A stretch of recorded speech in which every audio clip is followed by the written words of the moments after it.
کہ naan Islamic bank ہے اور پرائیویٹ مسلمان کا بینک ہے، نمبر 1 اس کے الگ مسائل ہوں گے. نان اسلامک بینک ہے مگر حکومت کا بینک ہے، اس کے الگ مسائل ہوں گے. اور اسی طرح سے کافر کا بینک ہے، اس کے الگ مسائل ہوں گے مگر سب نان اسلامک ہیں.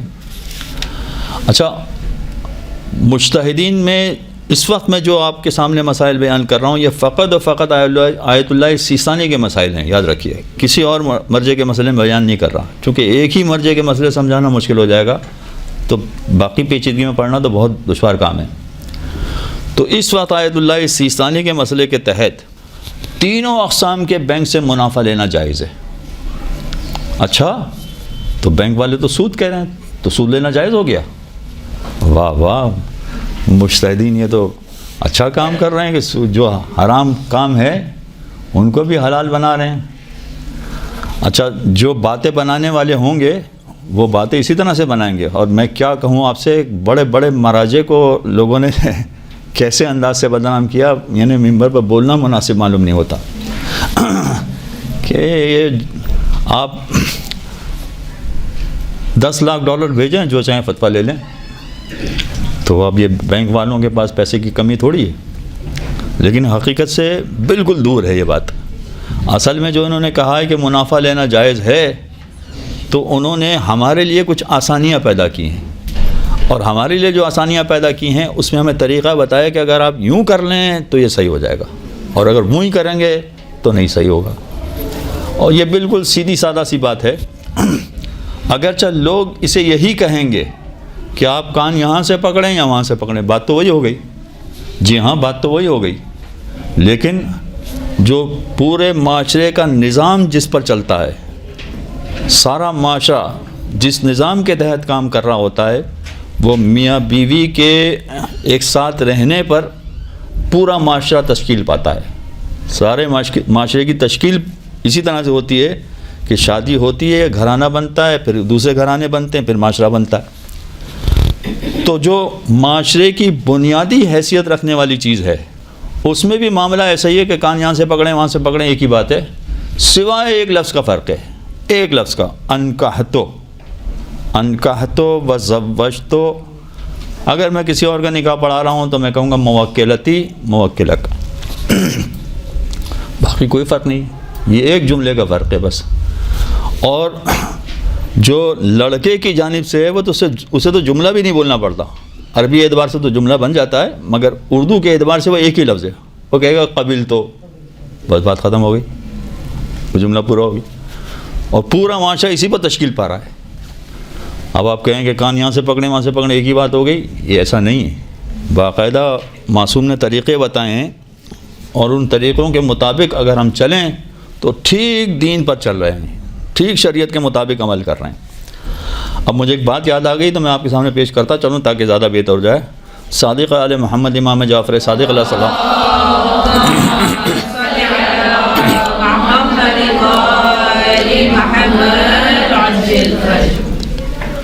ان کے پاس ایک شخص آیا ایک مسئلہ پوچھنے کے لیے. اچھا، مسئلہ اسلام کا اس معاملے میں کیا ہے؟ یہ خرید و فروخت کا معاملہ ہے. خرید و فروخت کا ایک مسئلہ پوچھنے کے لیے آیا تھا. اسلام میں خرید و فروخت کا مسئلہ کیا ہے کہ اگر کوئی دکاندار کوئی چیز بیچ رہا ہے تو سامنے والا وہ اسے لے سکے، اپنے ہاتھ میں قبضہ لے سکے تو وہ ٹھیک ہے بیچ سکتا ہے. لیکن اگر وہ قبضہ ہی نہیں دے سکتا ہے تو اس کو نہیں بیچ سکتا ہے. اچھا، یہ ایک بنیادی بات ہے، ورنہ اس کی بھی تفصیلات تو بہت لمبی ہے. فقط ایک بات ذہن میں آ گئی تو سمجھانے کی خاطر کہ کیسے امام نے راستے بتائیں کہ کیا کرنا چاہیے. تو قبضہ جس کا ہم دے سکیں فقط وہی چیز ہم بیچ سکتے ہیں، ورنہ ہم اسے نہیں بیچ سکتے. ایک شخص آیا، کہا کہ مولا میں غلام خریدنا چاہتا ہوں. غلامی و کنیزی کا دور تھا، لہٰذا اس نے یہ سوال کیا. اور کوئی تعجب کی بات نہیں، اس کے بھی مسائل کبھی بیان نہیں ہوئے ہیں، ورنہ اگر یہ بیان ہو تو اس کے جو فوائد ہیں جو لوگوں تک پہنچتے ہیں وہ کبھی بیان ہی نہیں ہوتے ہیں، لہٰذا اس کی زیادہ ڈیٹیل میں نہیں جاتے ہیں. تو اس نے کہا کہ میں غلام خریدنا چاہتا ہوں. میں نے کہا خرید لو، کیا حرج ہے اس میں. کہ نہیں، میرا مسئلہ یہ ہے کہ جس سے میں غلام خریدنا چاہ رہا ہوں اس کے پاس سے وہ غلام بھاگا ہوا ہے. تو کیا میں یہ غلام خرید سکتا ہوں؟ اچھا، اب اس کا مطلب ہے کہ قبضہ نہیں دے سکتا، یہ شخص قبضہ نہیں دے سکتا. یعنی اس کا مطلب یہ ہوا کہ فرض کیجئے کہ جیسے آپ یہ پرندوں کی مارکیٹ میں چلے جائیں، جہاں پرندوں کی مارکیٹ میں اگر کبھی نہیں گئے تو آپ نے کلپس وغیرہ ویڈیو وغیرہ دیکھی ہوں گی پرندوں کی مارکیٹ کیسی ہوتی ہے. ایک سے ایک خوبصورت پرندہ ہوتا ہے. ایک صاحب کو شوق تھا مثلا کبوتر خریدنے کا، وہ کبوتر خریدنے چلے گئے. اس نے ایک جگہ دکان میں دام پوچھے، اس نے کہا 5,000 روپے. دوسری جگہ دام پوچھے، اس نے کہا 7,000 روپے. تیسری جگہ دام پوچھے، اس نے کہا 8,000 روپے. ایک اور جگہ گیا دام پوچھنے کے لیے، کبوتر جو خاص نام ہوتے ہیں باقاعدہ ان کے، اس نے کہا 1,000 روپے. ارے واہ، بہت سستے دے رہے ہو تم تو. ہاں ٹھیک ہے، میں خریدنے کے تیار ہوں. پیسے تو میں دے رہا ہوں آپ کو، مگر آپ بتائیں تو صحیح کہ وہ پرندہ یعنی وہ کبوتر ہیں کہاں آپ کے پاس؟ اس نے کہا وہ آسمان میں اڑ رہا ہے. تو یہ بیکار ہے، یہ خرید و فروخت بیکار ہے، اس لیے قبضہ ہی نہیں دے سکتا. اس کا جس کا قبضہ نہیں دے سکتا وہ بیکار ہے. تو اگر یہ غلام خریدنے کے لیے آیا ہے تو کیوں خریدنے کے لیے آیا ہے؟ اس لیے کہ روزے کے کفارے میں 3 چیزیں ہوتی ہیں. اگر کفارہ ادا کرنا ہے تو یا تو 60 غریبوں کو کھانا کھلاؤ، یا 60 روزے رکھو، یا ایک غلام آزاد کرو. تو یہ سب سے آسان تھا اس کے لیے، مگر غلام مہنگا ملتا ہے. اب اگر بھاگا ہوا غلام خریدنے کی اجازت مل جائے تو بڑی آسانی ہو جائے اس کو. تو اس نے کہا کہ ایک غلام خریدنا چاہتا ہوں. امام نے کہا خریدو. کہا نہیں مولا، بھاگا ہوا ہے وہ. اب آپ کوئی طریقہ بتائیں کہ میں اس کو کیسے خریدوں. تو اس کا مطلب ہے کہ یہ خریدنا جائز تو نہیں ہے، یہ بھاگا ہوا غلام ہے، اس کو خریدنا جائز تو نہیں ہے. مگر اب امام کے پاس آیا ہے، جس طرح سے لوگ کبھی کبھار ہمارے پاس بھی آتے ہیں کہ مولانا پرائز بانڈ جائز تو نہیں، مگر کوئی راستہ بتائیں کیا یہ جائز ہو جائے خریدنا. تو یہ امام کے پاس آیا تو امام نے کہا کہ اچھا تمہیں ضرور خریدنا. کہاں جی؟ اچھا ایسا کرو کہ تم کوئی ایک ہلکی سی چیز اس غلام کے ساتھ ملا کے خرید لو. مثلا میں اپنی زبان میں اپنے معاشرے کے اعتبار سے کہوں کہ ماچس کی ڈبیا اور غلام ملا کر اس سے خرید لو. تو اگر غلام کو تم اپنے قبضے میں نہ بھی لے سکو تو کم از کم ماچس کی ڈبیا تمہارے قبضے میں آ جائے گی. اس لیے یہ والا سودا صحیح ہو جائے گا، یہ خرید و فروخت صحیح ہو جائے گی. تو امام ہی یہ راستہ بتاتے ہیں، اور مجتہدین سارے امام ہی کے راستے پر چلتے ہیں اور ان کے بتائے ہوئے طریقے کے مطابق بتاتے ہیں کہ آپ یوں کر لیں گے تو یہ صحیح ہو جائے گا. تو سوال یہاں پر یہ پیدا ہوتا ہے کہ اگر یہ بینک کا منافع جس کو بینک خود کہہ رہا ہے کہ یہ انٹرسٹ ہے، یہ ہمارے لیے کہنا کیسے لینا جائز ہو گیا؟ تو یہاں پہلے سمجھنا پڑے گا کہ سود کی تعریف کیا ہے، انٹرسٹ کس کو کہتے ہیں. What is the definition of interest? اگر وہ ڈیفینیشن سمجھ میں آ جائے تو پھر یہ مسئلہ آسانی سے سمجھ میں آ جائے گا. انٹرسٹ کی ڈیفینیشن کیا ہے؟ لوگ یہ سمجھتے ہیں کہ انٹرسٹ کی ڈیفینیشن یہ ہے کہ بھئی اگر ہم نے فکس اماؤنٹ کر دیا تو اس کا مطلب ہے کہ یہ انٹرسٹ ہے. فکس نہ رکھیں. یعنی لوگ جو اپنے رشتہ داروں کو، دوستوں کو کاروبار کرنے کے لیے بھی پیسے دیتے ہیں اور وہ یہ کہتے ہیں کہ مثلا ہم آپ کو اتنے پیسے دیں گے ماہانہ. مثلا اگر کسی کو دیے 10 لاکھ روپے اور ان سے کہا جائے کہ مثلا آپ مجھے ماہانہ دیا تو کریں مگر مجھے فکس نہ دیں، آپ مجھے کبھی 15,000 دے دیں، کبھی 18,000 دے دیں، کبھی 12,000 دے دیں، کبھی 20,000 دے دیں، اس لیے کہ فکس اگر ہم کریں گے تو انٹرسٹ ہو جائے گا. یہ لوگوں کا خیال ہے. اور بینک والے تو فکس ہی دیتے ہیں، اس لیے کہ بینک یہاں تو مارک اپ فکس ہوتا ہے. وہ 15% کہیں گے تو 15% دیں گے، اور اگر وہ 20% کہیں گے تو 20% دیں گے. تو وہاں تو ہمیشہ فکس ہوتا ہے. اور خصوصیت سے اگر ہم نے فکس ڈپازٹ میں رکھوا دیا ہے، نیشنل سیونگز جیسے کسی ادارے میں رکھوا دیا ہے تو فکس ہی دیتے ہیں، تو پھر وہ تو سود ہی ہو گیا پکا. تو اصل میں سود کی تعریف سمجھ میں آ جائے تو یہ بات سمجھ میں آ جائے گی. سود کی تعریف میں ہرگز ایسا نہیں ہے جو لوگ سمجھ رہے ہیں، ہرگز ایسا نہیں ہے کہ اگر ہم نے فکس کر دیا تو یہ انٹرسٹ بن جائے گا. نہیں، ہرگز ایسا نہیں ہے. یہ لوگوں کی بہت بڑی غلط فہمی ہے کہ فکس کر دینے کی وجہ سے انٹرسٹ ہو جاتا ہے. نہیں. سود کی ڈیفینیشن میں کیا ہے؟ سود کی ڈیفینیشن میں یہ ہے کہ اگر قرضہ دینے والا قرضہ دے اور زیادہ کی ڈیمانڈ کرے، چاہے وہ فکس نہ ہو، تب بھی یہ سود کہلائے گا. یعنی اگر ہم نے کسی کو 10 لاکھ لیے کاروبار کرنے کے لیے اور اس سے یہ کہا کہ کبھی 15,000 دینا، کبھی 18,000 دینا، کبھی 12,000 دینا، تو ہم یہ سمجھ رہے ہیں کہ یہ ہم نے فکس نہیں کیا لہذا سود نہیں ہے. نہیں، یہ بھی سود ہے. چاہے ہم نے یہ کہا کہ کبھی 18 کبھی 15 کبھی 12، یہ بھی سود ہے. وجہ کیا ہے؟ اس لیے کہ ہم ڈیمانڈ کر رہے ہیں. ہم کہہ رہے ہیں کہ آپ اتنا پیسہ دیں، فکس نہ دیں مگر اتنا دیں. یہ جب ڈیمانڈ کیا جاتا ہے، سود کا مطلب ہے کہ قرضہ دینے والا جب زیادتی کی ڈیمانڈ کرے تو اس کو سود کہا جاتا ہے. اب زیادتی کی ڈیمانڈ، یہ میں نے 12,000 15,000 کی جو آپ کے سامنے مثال پیش کی، یہ تو بہت بڑی مثال ہے. جو توضیح المسائل میں مثال لکھی تھی، اب وہ پرانی توضیح المسائل کی بات کر رہا ہوں، اب نئی میں یہ مثال ہے کہ نہیں معلوم نہیں مجھے.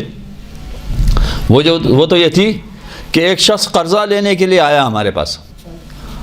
فرض کیجئے کہ وہ بہت بڑا قرضہ لینے نہیں آیا، بیچارہ غریب آدمی تھا، 1 لاکھ روپے قرضہ لینے آیا. تو 1 لاکھ روپے قرضہ ہم نے اس کو دیا اور فقط اتنا اس سے کہا کہ یہ والا خط ذرا پوسٹ آفس میں ڈال دینا. یہ ہماری ڈیمانڈ ہے کہ یہ خط وہاں ڈال دیں. یہ ڈیمانڈ بھی سود کہلائے گا. لہذا سود کی تعریف کو اچھی طرح ذہن نشین کر لیں کہ سود کس کو کہتے ہیں. کسی طرح سے بھی اگر ہم ڈیمانڈ کریں گے تو یہ سود کہلائے گا. جو فکس کا معاملہ لوگوں کے ذہنوں میں بیٹھا ہوا ہے، اس کا کوئی تعلق نہیں ہے سود سے، ہرگز کوئی تعلق نہیں ہے اس کا سود سے. فکس نہ کریں. یہ جو بات معاشرے میں پھیلی ہوئی ہے، سود سے اس کا کوئی تعلق نہیں ہے. تو اب اس کا مطلب کیا ہوا کہ اگر ہم ڈیمانڈ کریں گے تو ایسی صورت میں سود بنے گا. اب میں آپ کے سامنے ایک مثال پہلے پیش کروں پھر اس کی وضاحت کرتا ہوں.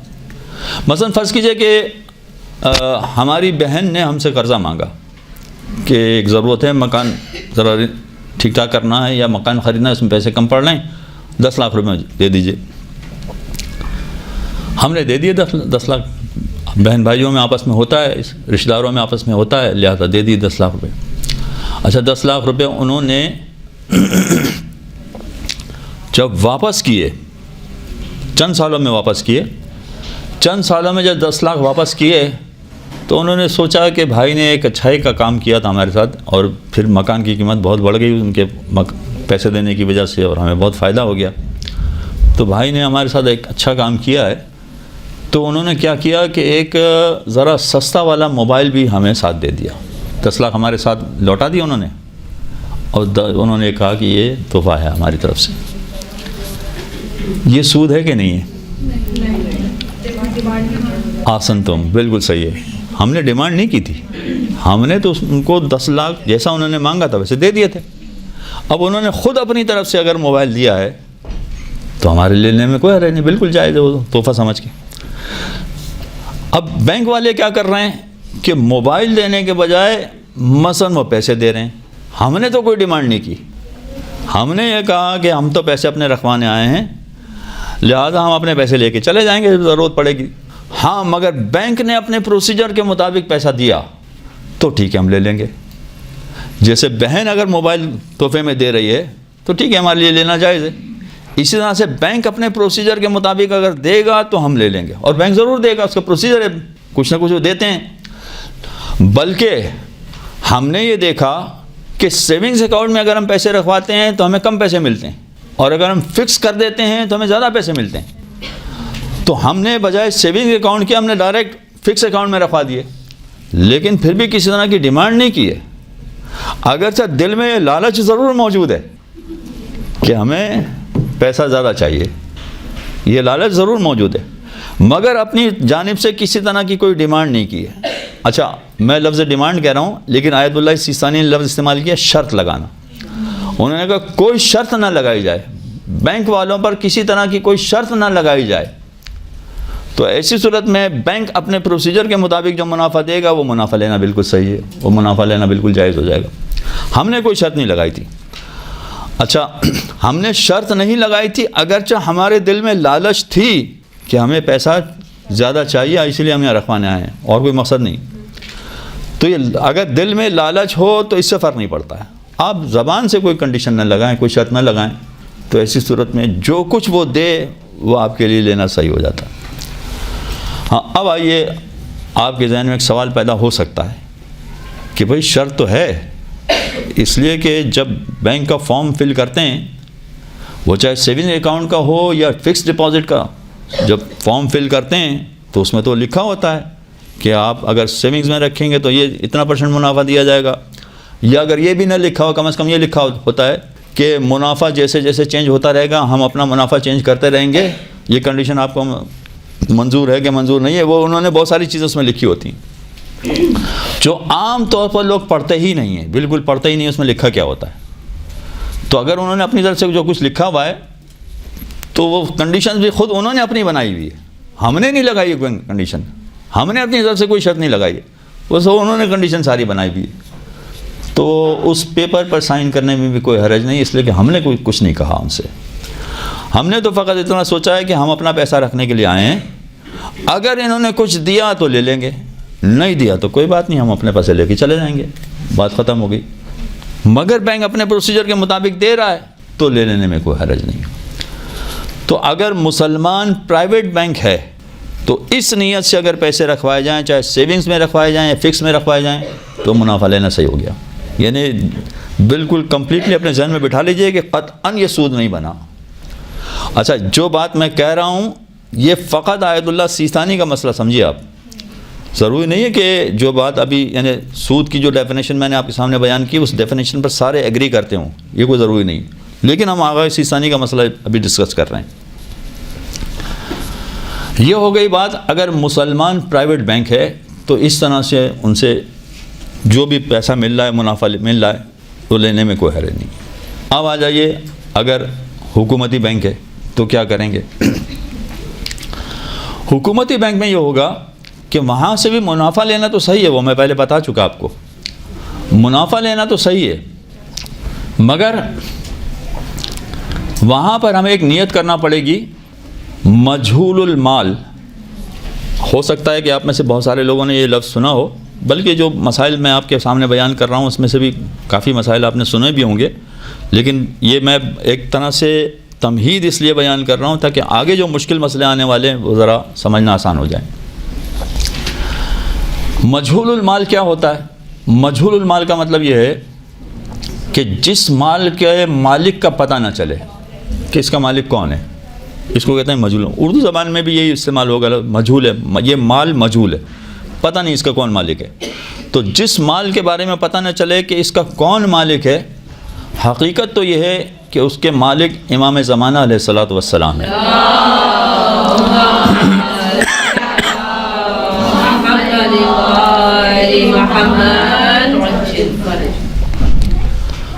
لیکن غیبت امام کے زمانے میں پھر جو ہمارا مرجع ہے اس کے پاس اس کا اختیار ہوگا۔ اور مجہول المال کا لفظ اچھی طرح سے ذہن نشین رکھ لیں، اس لیے کہ یہ بار بار آگے استعمال ہوگا اور اس کے الگ الگ نتائج نکلیں گے۔ یعنی آپ منافع لینے میں الگ نتیجہ ہے، پھر قرضہ لینے میں الگ نتیجہ ہے، پھر آن لائن بینکنگ میں الگ نتیجہ ہے، الگ الگ اس کے نتیجے نکلیں گے۔ اس لیے اچھی طرح ذہن نشین رکھ لیجیے کہ مجہول المال کا مطلب ہے کہ جس مال کے بارے میں پتہ نہیں ہے کہ اس کا مالک کون ہے۔ اچھا، آپ اگر یہ کہیں کہ ابھی بینکنگ کی بات ہو رہی ہے، باقی بات چھوڑ دیجئے، بینکنگ کی بات ہو رہی ہے، بینک میں لوگوں نے پیسہ جمع کرایا، تو کیا ہم یہ کہہ سکتے ہیں کہ یہ مجہول المال ہے؟ بینک میں لوگوں نے پیسہ جمع کروایا ہے تو ہونا تو یہ چاہیے کہ یہ لوگوں کا مال ہے، مجہول المال کیسے بن گیا؟ اور اگر کوئی سوال کرے کہ بھائی یہ کیسے پتہ چلے گا کہ کس کا مال ہے؟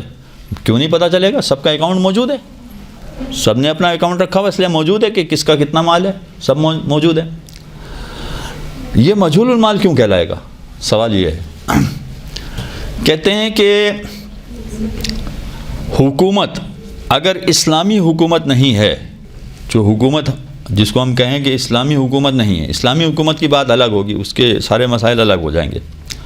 حکومت اگر اسلامی ہے تو حکومت کے پاس جو پیسہ جاتا ہے، جو حکومت کے پاس جاتا ہے، اصل میں تو یہ ساری حکومت امام کے پاس ہونا چاہیے تھی۔ ہمارا تو جھگڑا شروع سے یہ ہے، پیغمبر کے بعد ہمارا سب سے بڑا جھگڑا یہ ہے کہ حکومت فقط امام کے پاس جانا چاہیے، کسی اور کے پاس جانا ہی نہیں چاہیے۔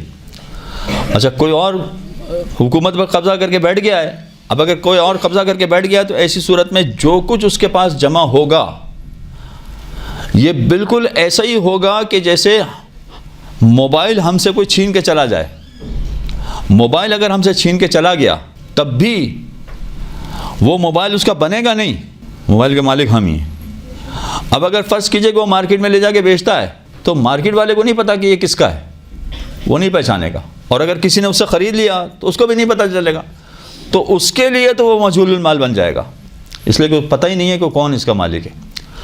تو بینک میں پیسہ جمع کروانا، آیت اللہ سیستانی فرماتے ہیں کہ اگر ہم نے سرکاری بینک میں پیسہ جمع کروایا تو ایسا ہے جیسے ہم نے اپنا پیسہ ضائع کر دیا۔ یوں سمجھیں کہ ہم نے اپنا پیسہ ضائع کر دیا۔ ضائع کر دیا کا مطلب کیسا ضائع کر دیا، کس طرح کا ضائع کر دیا؟ کہتے ہیں ایسا ضائع کر دیا، وہ تو میں کہہ رہا ہوں، وہ نہیں کہتے، ایسا ضائع کر دیا کہ جیسے آپ نے اپنے پیسے گٹر میں ڈال دیے۔ اچھا، گٹر میں ڈالنے میں شاید دوبارہ واپس نکل آئیں، نہیں، سمندر میں ڈال دیا آپ نے، آپ واپس لا ہی نہیں سکتے اس کو۔ لہٰذا سرکاری بینکوں میں جو پیسہ جمع ہوتا ہے یہ گویا ایسا ہے کہ جیسے آپ نے سمندر میں پیسے ڈال دیے، وہ گئے، آپ کے پیسے ختم، ضائع ہو گئے۔ اور یہ ضائع ہو گئے بئی معنی اس طرح سے ضائع ہو گئے کہ جیسے آپ فرض کیجئے کہ ایک بالٹی ہے، اس میں شربت بنانے کے لیے دودھ ڈالا ہے، مگر دودھ ایک آدمی نے نہیں دیا، سارے محلے کے بچے جو ہے ایک ایک گلاس اپنے گھر سے لے آئے دودھ اور ڈال دیا بالٹی میں، ایک ایک گلاس جو دودھ بالٹی میں ڈالا ہے۔ اب اگر کسی سے بھی یہ کہا جائے کہ جو اس بچے کا دودھ کا گلاس تھا وہ الگ کر کے دکھاؤ، تو کوئی نہیں کر سکتا، کوئی اس کو الگ نہیں کر سکتا۔ یہی معاملہ حکومت کے پاس جو بینکوں میں پیسہ جمع ہو رہا ہے، جس نے بھی جمع کروایا اب اسے کہا جائے کہ اس کے اپنے پرانے نوٹ واپس کرو، یہ ہو نہیں سکے گا، یہ ممکن نہیں ہے۔ اس لیے حکومت کے بینکوں میں جتنا پیسہ جمع ہو رہا ہے، اول تو وہ فتویٰ ہی پہلے یہ دیتے تھے کہ جمع کرانا ہی جائز نہیں ہے، کسی زمانے میں فتویٰ تھا، لیکن اب یہ کہتے ہیں کہ ٹھیک ہے جمع کرائیں، کوئی حرج نہیں، مگر پھر بھی یہ جو جمع کروایا ہے یہ آپ کا پیسہ آپ کو نہیں ملے گا۔ آپ یہ سمجھیں کہ جو جمع کروایا تو وہ پیسہ مجھے مل جائے گا، نہیں، آپ کا پیسہ آپ کو نہیں ملے گا، جو ملے گا وہ بدل ملے گا، آپ کا پیسہ آپ کو نہیں ملے گا، وہ تو گیا، ختم ہو گیا، جو مل رہا ہے وہ بدل مل رہا ہے۔ بدل کا مطلب کیا ہے کہ یہ گلاس ہے، میں نے مارکیٹ والے سے کہا کہ کتنے کا ہے، اس نے کہا 50 روپے کا، میں نے 50 روپے اس کو دیے، گلاس اس نے مجھے دیا، یہ گلاس کیا ہے؟ بدل ہے، وہ روپے نہیں ہے۔ تو ہم نے جو روپے بینک میں جمع کروائے تھے وہ روپے ہمیں نہیں ملے ہیں، اس روپے کا بدل روپے ملے ہیں ہمیں، الگ روپے ملے ہمیں۔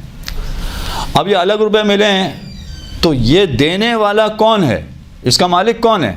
مالک تو امام ہے، یہاں تو اگر موجود نہیں ہے، غیبت کا زمانہ ہے، تو اس کا مطلب ہے کہ مرجع اس کے اختیارات رکھتے ہیں، لہذا مرجع یہ کہہ رہا ہے کہ تمہاری اصل رقم تو تمہیں نہیں ملے گی، لیکن جتنا تم نے جمع کرایا تھا اس کا تو بدل تم لے رہے ہو بینک سے، اس کی میں تمہیں اجازت دیتا ہوں، اس لیے کہ مجہول المالک کا اختیار مرجع کے پاس ہوتا ہے۔ تو اب یہ اتنی لمبی تفصیل جو میں نے سمجھائی ہے وہ اس لیے کہ اس کے آگے بھی اس طرح کے مسئلے آنے والے ہیں تاکہ سمجھ میں آ جائے کہ مجہول المال کیا ہوتا ہے۔ اب یہ مجہول المال جو تھا بینک نے جو ہمیں دیا تو مجتہد کی اجازت سے ہم لے رہے ہیں، بلکہ یہ کہا جائے گا کہ بینک تو یہ دے ہی نہیں رہا ہے، یہ تو اصل میں ہمارا مرجع ہمیں دے رہا ہے، یوں کہا جائے گا۔ جو اگرچہ ہم لے رہے ہیں بینک والے سے، مگر ایکچولی بینک نہیں دے رہا ہمیں، ایکچولی مرجع ہمیں یہ پیسہ دے رہا ہے۔ تو اب کیا ہوا کہ حکومت جو منافع دے رہی ہے یہ لینا بھی ہمارے لیے جائز ہے، مگر اصل میں حکومت نہیں ہے، اصل میں مرجع ہے جو منافع دے رہا ہمیں، یہ منافع مرجع دے رہا ہے، تو مرجع نے ایک شرط بھی لگا دی کہ آپ یہ لیں اور اس کے بعد اس میں سے میرا نمائندہ بنتے ہوئے آپ غریب کو 50% دے دیں، تو آپ آدھا لے لیں۔ تو منافع لینا جائز ہو گیا، مگر چونکہ یہ مرجع نے اجازت دی تھی تو مرجع نے ایک حکم بھی لگا دیا کہ اس میں سے آدھا پیسہ کسی غریب کو دے دیں جو شرائط پر پورا اترنے والا ہو، یعنی بے نمازی نہ ہو، کھلم کھلا گناہ نہ کرتا ہو۔ البتہ شیعہ اور غریب ہونا تو لازمی شرط ہے، لیکن باقی دوسری شرطیں بھی ہیں اس میں۔ تو حکومت کی بینکوں سے منافع لینا جائز ہو گیا، مگر اس میں آدھا غریب کو دینا پڑے گا، یہ بات مکمل ہو گئی۔ اب آ جائیے تیسرا بینک، یعنی کافر کا بینک۔ پہلے مسلمان پرائیویٹ بینک کا مسئلہ، دوسرے نمبر پر حکومتی بینک کا مسئلہ جس کو ہم مجہول المال کے طور پر لیں گے، اور تیسرا مسئلہ ہے کافر کے بینک کا۔ اب کافر کے بینک میں بھی یہ ہے کہ کافر کے بینک میں جو پیسہ رکھوایا جاتا ہے اور اس کے اگینسٹ میں جو وہ منافع دیتے ہیں، وہ منافع لینا ہمارے لیے اس اعتبار سے بھی جائز ہے کہ کافر جو بھی چیز مسلمان کو دے وہ مسلمان کے لیے لے لینا جائز ہے. یعنی مسلمان کے لیے لے لینا جائز ہے کا مطلب ہے کہ مسلمان اس کا مالک بن جاتا ہے. مسلمان اس کا مالک بن جاتا ہے کا مطلب یہ ہے کہ چاہے کافر اس کو انٹرسٹ کہہ رہا ہے، کافر اس کو سود کہہ رہا ہے، مگر ہم اس کو سود نہیں سمجھ رہے ہیں. ہم تو یہ کہہ رہے ہیں کہ کافر نے ہمیں دیا ہے، لہذا بس ہم اس کے مالک بن گئے. لہذا کافر کی جانب سے یا کافر بینکوں کی جانب سے جو منافع مل رہا ہے اس کے لیے نیت کرنا پڑے گی استنقاذ المال، جس کا مطلب وہی نکلے گا جو میں نے ابھی آپ کے سامنے بیان کیا کہ کافر اپنے ہاتھ سے مسلمان کو دے رہا ہے، لہذا لینا جائز ہے. اس کو شرعی اور اصطلاحی زبان میں کہا جاتا ہے استنقاذ المال. استنقاذ المال کی نیت سے لینا جائز ہے. یہ بالکل صحیح ہو جائے گا. یہ استنقاذ المال لفظ ہے، یہ الف سین تے نون قاف، دو نقطوں والی قاف، الف زال، اس کے بعد زال ہے. استنقاذ المال کی نیت سے یہ پیسہ لینا جائز ہو جائے گا. تو اب تینوں بینکوں کا خلاصہ یہ نکلا، بلکہ چاروں بینکوں کا اسلامی ملا کر بھی، کہ جو بینک بھی منافع دے رہا ہے اس کا منافع لینا ہمارے لیے جائز ہے. مگر آپ نے دیکھا کہ نیت الگ الگ ہے. پہلے میں نیت یہ ہے کہ میری کوئی شرط نہیں ہے، میری کوئی کنڈیشن نہیں ہے. دوسرے میں نیت یہ ہے کہ یہ مجہول المال ہے، لہذا لینا صحیح ہے. تیسرے میں نیت یہ ہے کہ استنقاذ المال ہے، لہذا لینا صحیح ہے. تو مرجع نے یہ محنت کر کے ہمارے لیے راستہ نکالا ہے کہ آپ بیٹھے بیٹھائے پیسے کمانا چاہیں تو کیسے کما سکتے ہیں، کیسے حاصل کر سکتے ہیں. یہ راستہ انہوں نے نکالا ہے.